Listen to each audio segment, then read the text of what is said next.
Harka fuunee akkam jirtu kabajamtoota jaallattoota chaanaalii keenya chaanaalii abbootii kanneen biyyaalaaf biyya keessaatii qophii keenya daawwatan nagaa jirtu. An nagaa kootii galata waaqayyoo. Egaa akkuma olmata duratti isin ibsuu yaale guyyaa irra galmee istaadiin Indiyaa akkaataa itti galmooftan isiniif qabadhee dhiyaadhe. Gara sanatti osoo hin darbin dura namoonni chaanaalii kootiif haaraa taatan Abbuuteek jechuudhaan Abbuuteek jettanii yoo barreessitan inni kan keenya jalqaba isiniin dhufa 2.9 subscribe kan qabudha jechuudha. Chaanaalii keenya subscribe gochuudhaan viidiyoowwan jalaa hundumaayyuu akka itti fayyadamtan kabajaan isin gaafadha. Egaa sana booddee kana caalaa oduu isinitti hin dheeressu asumarraan akkaataa ittiin piroosesii ittiin galmee keessan galmooftan isin agarsiisa. Isin karaa salphaa liinkii isaa viidiyoo kana tuquudhaan description box irraa liinkii isaanii argattu jechuudha.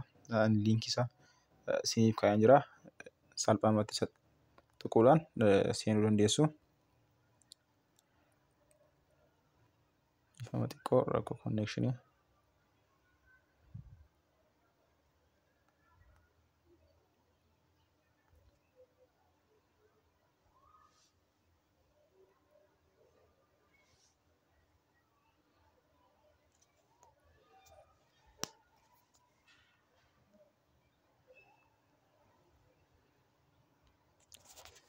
Hayyee asirratti reefuu galmooftu waan ta'eef isin register below kan jettu register now kan jettu kana cuqaastu jechuudha. Register now ishee jettu kana cuqaastu.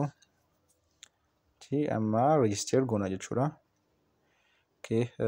Given name irratti maqaa keessan barreessitu jechuudha. Fakkeenyaaf ani Abrahaam Tuma erga jedhee boodee sarneemii jechuun maqaawwan biroo fakkeenyaaf kaantirii keessan guutuu kaantirii Itoophiyaa guutuu kaantirii kood akkasuma deemtanii Itoophiyaa 251 guutuu achi booddee silkii keessan guutuu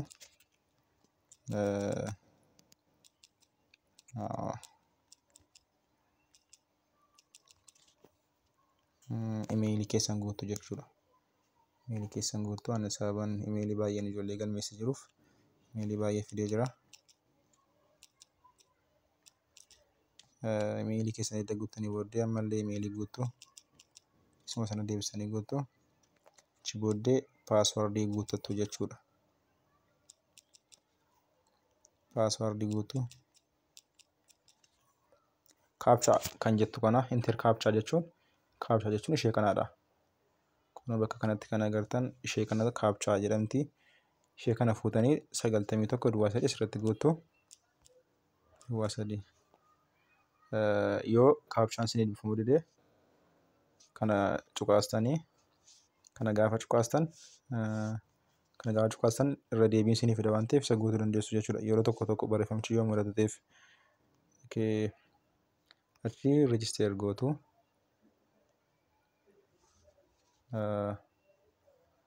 Bakka kana itti gootanii register gootu jechuudha. Saarneemii akkasumatti maqaa dhuunfaadha kunis sana miti maqaa gidduu register gootu. Amma guutummaa guututti register ta'eera jechuudha. Achi wanti nuti xumurameera jechuudha. Hin deemtuu emailii keessan keessa seentu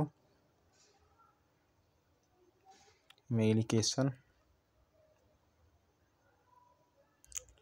emailii seenaan jira. Emailii keessan erga seentanii booddee kunoo istaadii Indiyaa nama naa dhufa.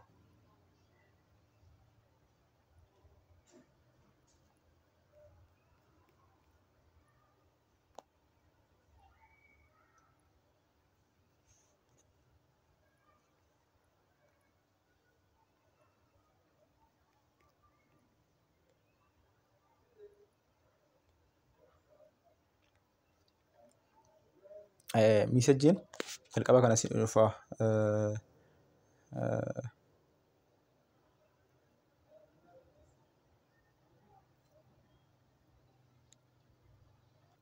Haala kanaan isinii dhufa achi booddee activate your account kana ni gootu jechuudha. Edda sila galmooftanii booddee activate your account kana gootu jechuudha. Edda activate your account gootanii booddee account keessan normally activate jira jechuudha. Amma kan isin gochuu qabdan emailii keessaniin seenuu qofadha jechuudha. Emailii keessaniin seentu achi booddee captcha kana asirratti hin gashitu login gootu.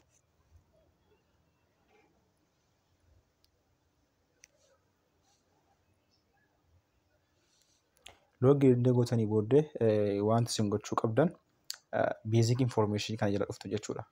Kunola bakka ishee kana dhuftanii basic information jalaati. Ishee kana tuqxu jechuudha. Ishee kana edda cuqaastanii booddee irra deebiidhaan guutu jechuudha. Amma wanta sila irra deebitanii guutu. Fakkeenyaaf maqaa Abrahaam Dheerisaa kun saarneemiidha. Achi meelii yoo ta'e meelii yookaan fiimeelii kana guuttattu guyyaa dhalootaa keessaniin guutu. Ergasii booddee imeelii keessan illee guutu bakka kanatti jechuudha. Akkasuma koodii keessan illee guutu kan koodii biyyaa fi lakkoofsa bilbilaa keessanii guutu. Achi booddee maqaa faamilii keessanii asitti kan abbaa guutu jechuudha. Fakkeenyaaf kunoo kan abbaa guuteen jira. Asitti itti aansuudhaan kan haadhaa guutu. Asitti kan inni jedhu do not use minister, doctor or ESK use another abbreviated title. Taayitilii yookaan doktorii obbo waan akkasii aaddee kan jiru fayyadamuu qabdan jechuudha. Achi booddee bakka kanatti Itoophiyaan filattu lakkoofsa bilbilaa bakka maatiin keessan jiraatan jechuudha. Itoophiyaa filattanii lakkoofsa bilbilaa maatii keessanii guutu. Permanent address bakka amma jirtan jechuudha. Itoophiyaa guutuu. Itoophiyaa irraa bakka dhaloota keessanii Oromiyaa hin guutu.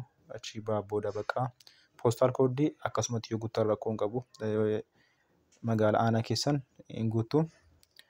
Bakka kanatti dhuftanii do you have a valid passport? Passport yoo qabaattan yes, yoo hin qabne no jechuu dandeessu. Amma rakkoo hin qabu. Do you have a citizenship number? No jettanii darbuu dandeessu. Achi booddee next gootu. Next erga gootanii booddee amma waan tokkotu isiniif hafe. Kan isin asitti gootan transcript keessan gashitu jechuudha. Qabxii keessa walitti edda hidhatanii booddee fakkeenyaaf secondary school class X or level equivalent qualification score kan kutaa 11-12tti kutaa 9-10tti maatirikii keessan average-dhaan ilaallattu jechuudha. Average ammas jechuun akkaataa itti average keessan ittiin adda baastan fakkeenyaaf ijoollee baay'een 3-5 yoo qabaatan average isaa haala study Indiyaatiin akkaataan itti bahu isiniif viidiyoo kan biraa qabadhee isiniif daadda isa guutuu maatirikii keessanidha jechuudha tokkoffaarraa. Achi booddee kun isa lammaffaan kun intaraansii keessan osoo hin taane intaraansii keessa yoo guddaa ta'e fayyadamuu dandeessu. Yoo intaraansiin keessan guddaa miti ta'e tiraanskriptii 11-12 fayyadamuu dandeessu jechuudha. Optionii isin qabdan maatirikiidhaa fi tiraanskriptii 9-10 keessaa tokko fayyadamuu dandeessu. Deebitanii tiraanskriptii 9-11-12 fi intaraansii keessaa tokko fayyadamuu dandeessu jechuudha. Garuu dirqama kan isin gochuu qabdan yookiin intaraansii keessanii fi dhiifama namoonni baay'ee nama barattoonni baachii warri amma qormaata kutaa 10 ittiin qoramne kanaafiyyuu isin tiraanskriptii keessan fayyadamtu jechuudha. Lamaan isaa warri hin qoramne warri qoramtan immoo maatirikiidhaa fi tiraanskriptii 11-12 fayyadamuu dandeessu. Dippiloomaa yoo qabaattan dippiloomaa warri leeveliidhaan baratan jechuudha. Warri 9-10 baranis hin dandeessu barachuu. Dippiloomaa yoo qabaattan dippiloomaa yoo hin qabdan no. Graduation score your graduation in eebbifamne waan ta'eef no jechuu dandeessu. Post graduation digirii lammaffaa isin eebbifamne no jettu. Waan hundumaa kana edda xumurtanii booddee dhuftanii maal gootu? Dookimentiin keessan uploadii gootu. Kun kan kutaa 10-9-10 kun kutaa 9 fi kutaa 11-12 jechuudha. Lamaan isaa uploadii gootu. Achi booddee deemtanii suuraa keessan uploadii gootu. Itti aansuudhaan asitti upload signature firmaa keessan uploadii gootu jechuudha. Wanta asirraa hafe fi akkaataa itti dipaartimentii guuttanii fi akkaataa itti yuunivarsiitii filattan viidiyoo itti aanuu qabadhee isiniif dhiyaadha. Viidiyoo itti aanuun hanga walitti deemnutti nagaan naaf turaa jecha viidiyoo kana hiriyoota keessan hundumaaf sheer godhaa. Baay'ee galatoomaa, baay'ee isin jaalladhaa. Akka itti gammadan abdii guddaan qabaa. Baay'ee baay'ee.